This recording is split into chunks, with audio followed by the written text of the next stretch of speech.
Hello students, Mrityunjay maths में आप सभी का स्वागत है। आई होप इससे पहले वाले वीडियो को आप लोग देखे होंगे और समझे होंगे। आज का यह फिजिक्स के ऑब्जेक्टिव का तीसरा लेक्चर है।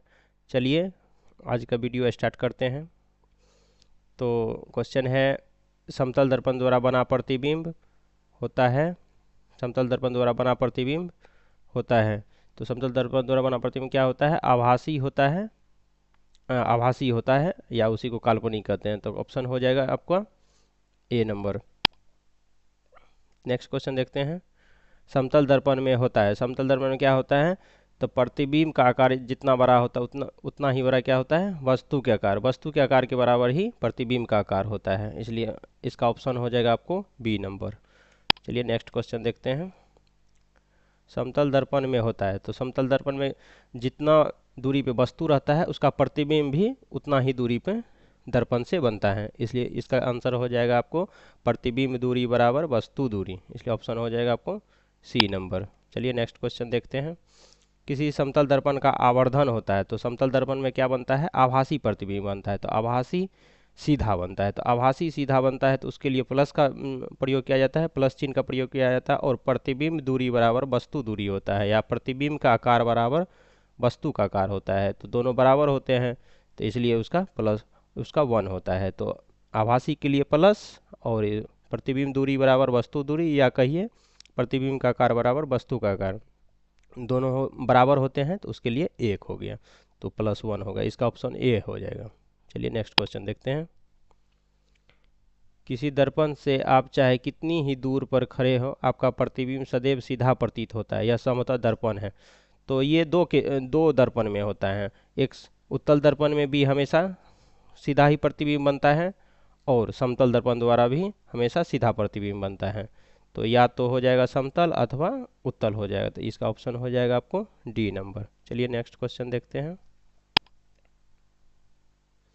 किरणपुंज कितने प्रकार के होते हैं? तो किरणपुंज क्या 3 प्रकार के होते हैं। किरण अपसारी, अभिसारी और समांतर होता है। तो किरणपुंज होते हैं 3 प्रकार के, तो ऑप्शन हो जाएगा आपको सी नंबर। चलिए नेक्स्ट क्वेश्चन देखते हैं। प्रकाश के परावर्तन के कितने नियम हैं? तो प्रकाश के परावर्तन के आपको 2 नियम हैं। ये क्वेश्चन बहुत बार पूछा गया है, तो आप लोग इसको ध्यान में रखेंगे। चलिए नेक्स्ट क्वेश्चन देखते हैं। प्रतिबिंब कितने प्रकार के होते हैं? तो प्रतिबिंब भी आपको 2 प्रकार के होते हैं। एक वास्तविक प्रतिबिंब होते हैं, एक काल्पनिक प्रतिबिंब होते हैं। और काल्पनिक को ही आभासी प्रतिबिंब भी कहा जाता है। तो प्रतिबिंब कितने प्रकार के होते हैं? 2 ही प्रकार के होते हैं, तो ऑप्शन हो जाएगा आपको बी नंबर। चलिए नेक्स्ट क्वेश्चन देखते हैं। वास्तविक प्रतिबिंब वस्तु की अपेक्षा होता है। तो वास्तविक प्रतिबिंब वस्तु की अपेक्षा हमेशा क्या होता है? उल्टा होता है। तो हो जाएगा हमेशा उल्टा। तो वास्तविक प्रतिबिंब को याद रखना है कि हमेशा उल्टा होता है, तो ऑप्शन हो जाएगा बी नंबर। चलिए नेक्स्ट क्वेश्चन देखते हैं। आभासी प्रतिबिंब वस्तु की अपेक्षा होता है। तो आभासी प्रतिबिंब सीधा होता है और वास्तविक प्रतिबिंब उल्टा होता है। तो हमेशा ये हो जाएगा आभासी प्रतिबिंब वस्तु की अपेक्षा क्या होगा? हमेशा सीधा होगा, तो ऑप्शन हो जाएगा ए नंबर। चलिए नेक्स्ट क्वेश्चन देखते हैं। किस प्रतिबिंब को पर्दे पर प्राप्त किया जा सकता है? तो पर्दे पर प्राप्त किया जाता है वास्तविक प्रतिबिंब को। तो वास्तविक प्रतिबिंब को पर्दे पर प्राप्त किया जाता है, तो ऑप्शन हो जाएगा आपका बी नंबर। गोलीय दर्पण की फोकस दूरी और वक्रता त्रिज्या में क्या संबंध है? ये क्वेश्चन बार बार अलग अलग तरीके से पूछा जाता है, तो इस क्वेश्चन को आप लोग ध्यान देंगे। फोकस दूरी और वक्रता त्रिज्या में क्या संबंध है? तो एफ बराबर r/2, या आप कह सकते हैं r बराबर 2f भी हो सकता है। तो एफ तो एक ही ऑप्शन में है कि f बराबर r/2, तो ऑप्शन हो जाएगा आपका सी नंबर। चलिए नेक्स्ट क्वेश्चन देखते हैं। निम्नलिखित में से दर्पण का सूत्र है। तो दर्पण के सूत्र में प्लस होता है, याद रखना है। और लेंस के जो फार्मूला में आगे पढ़ेंगे उनमें माइनस का चिन्ह होता है। तो 1/f बराबर 1/v प्लस 1/u होगा दर्पण के सूत्र में। या इसी को लिखा हुआ रहता है 1/u पहले लिखल रहता है, उसके बाद प्लस 1/v बराबर 1/f लिखा हुआ रहता है।